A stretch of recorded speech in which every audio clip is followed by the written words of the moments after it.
खालिक हकीकी से जा मिले, अपने रब से जा मिले, लेकिन अपनी उम्मत को तकवा की वसीयत करते रहे और कहा औसीकुम बितक़वल्लाह, लोगों मैं तुम्हें हमेशा अल्लाह की तकवा की वसीयत करता हूँ।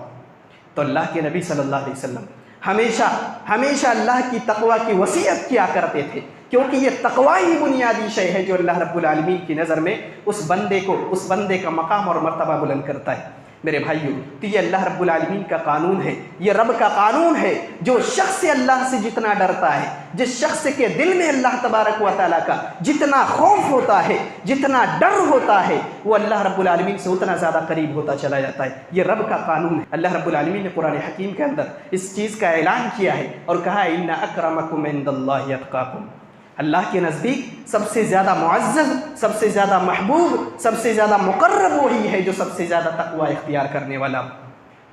मेरे भाइयों, इसलिए अल्लाह रब्बुल आलमीन ने जा बजा अल्लाह रब्बुल आलमीन ने तक़वा इख्तियार करने की तलक़ीन की है। कहीं कहा या अय्युहन्नासुत्तक़ू रब्बकुम, कि लोगों अपने रब से डरो। कहीं अल्लाह ने फरमाया या अय्युहल्लज़ीना आमनुत्तक़ू रब्बकुम, कि ईमान वालों अल्लाह से डरो। कहीं अल्लाह ने फरमाया या अय्युहन्नासुत्तक़ू रब्बकुम इन्ना ज़ल्ज़लतस्साअति शैउन अज़ीम, लोगों डरो अपने रब से, अपने परवरदिगार से डरो।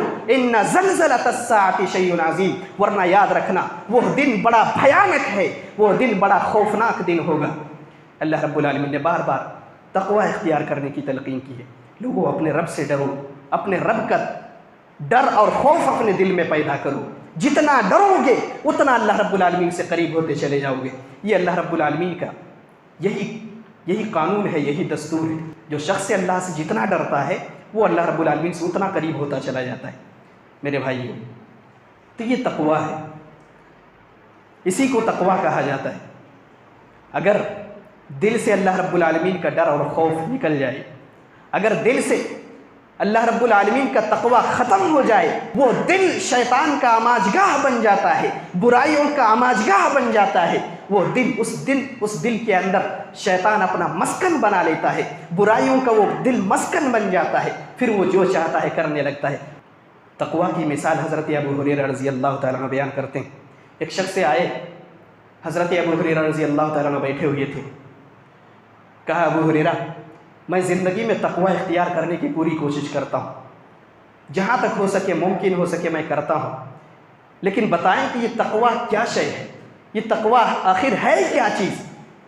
इसे हम अगर मुकम्मल तौर पर समझना चाहें कि तक़वा क्या है तो इसको कैसे समझें। हज़रत अबू हुरैरा रज़ी अल्लाह तआला अन्हु कहते हैं कि क्या तुम्हें कभी ऐसा साबिक़ा पेश आया है, क्या तुम्हारे साथ कभी ऐसा इत्तफाक पेश आया कि जब तुम किसी रास्ते में चल रहे थे और रास्ते में चलते चलते कोई ऐसा रास्ता आ गया हो कि जिसके दोनों तरफ कांटेदार टहनियाँ लगे हुए हों, जिनके दोनों तरफ कांटेदार दरख्त लगे हुए हों और रास्ता बिल्कुल तंग हो कि जिस रास्ते पर गुजरने के लिए अपना दामन समेटे बगैर उस रास्ते से गुजरा नहीं जा सकता। तो उस शख्स ने कहा कि ऐसा इत्तफाक तो मेरे साथ भी हुआ है। तो हज़रत अबू हुरैरा रज़ी अल्लाह तआला अन्हु से कहा कि बताओ तुमने उस वक्त क्या किया था, तुम उस रास्ते से गुजरने के लिए कौन सा तरीका इख्तियार किया। तो उस शख्स ने कहा कि जब मैं उस रास्ते से गुजर रहा था तो अपने दामन को समेट लिया, अपने दामन को अच्छी तरीके से समेट करके बिल्कुल एहतियात के साथ, डरते हुए और एहतियात के साथ उन कांटों से बचते बचाते हुए मैं उस रास्ते से गुजर गया और रास्ते से गुजरने में कामयाब हो गया और इस चीज़ से डर रहा था कि कहीं मैं कांटों में उलझ ना जाऊँ। तो हज़रत अबू हुरैरा रज़ी अल्लाह तआला अन्हु ने कहा कि अल्लाह के बंदे, यही तो तक़वा है, इसी का नाम तक़वा है। ज़िंदगी में हर तरह के गुनाहों से अपने दामन को बचते बचाते हुए, हर तरह के खुराफात से, हर तरह के शैतानी हथकंडों से अपने आप को बचाते हुए ज़िंदगी के रास्ते से गुजर जाना, अपनी ज़िंदगी को गुजार लेना, यही तक़वा शियारी की ज़िंदगी है। मेरे भाइयों, पता चला कि पूरी ज़िंदगी पूरी दुनिया के अंदर गुनाहों के दलदल हैं, शैतानी हथकंडे हर तरफ बिछे हुए हैं, हर तरफ शैतान का जाल बिछा हुआ है, शैतान के कारिंदे, दीन और ईमान के लुटेरे हर रास्तों पर बैठे हुए हैं। लेकिन तक़वा शिआर और मुत्तकी वो है जो शैतान के उन हथकंडों से अपने आप को बचाते हुए, शैतान के उन जालों से अपने आप को बचाते हुए, शैतान के उन फंदों से अपने आप को बचाते हुए अपनी पूरी ज़िंदगी गुजार देता है। ये मुत्तकी है, इसको मुत्तकी कहा जाता है। मेरे भाइयों, तो ये चीज़ मतलूब है अल्लाह रब्बुल आलमीन के, ऐसा शख्स मुत्तकी कहलाता है।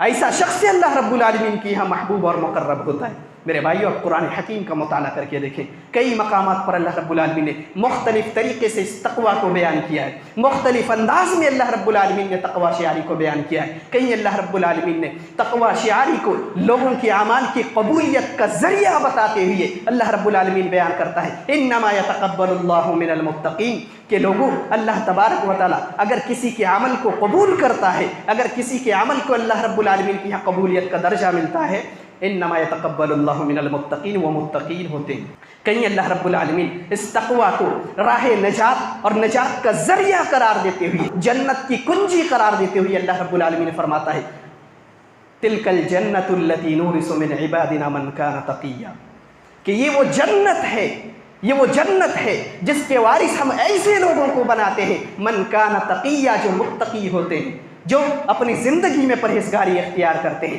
अल्लाह का डर और खौफ उनके दिल में पाया जाता है, तो ऐसे लोग जन्नत के वारिस होते हैं। तो अल्लाह रब्बुल आलमीन ने जन्नत के वारिस कौन होते हैं इस आयत के अंदर अल्लाह रब्बुल आलमीन ने बतला दिया है। मेरे भाई, तो बग़ैर तक़वा इख्तियार की हुई, बग़ैर तक़वा शियारी की ज़िंदगी गुजारे हुए अल्लाह रब्बुल आलमीन की जन्नत के वारिस नहीं बन सकती।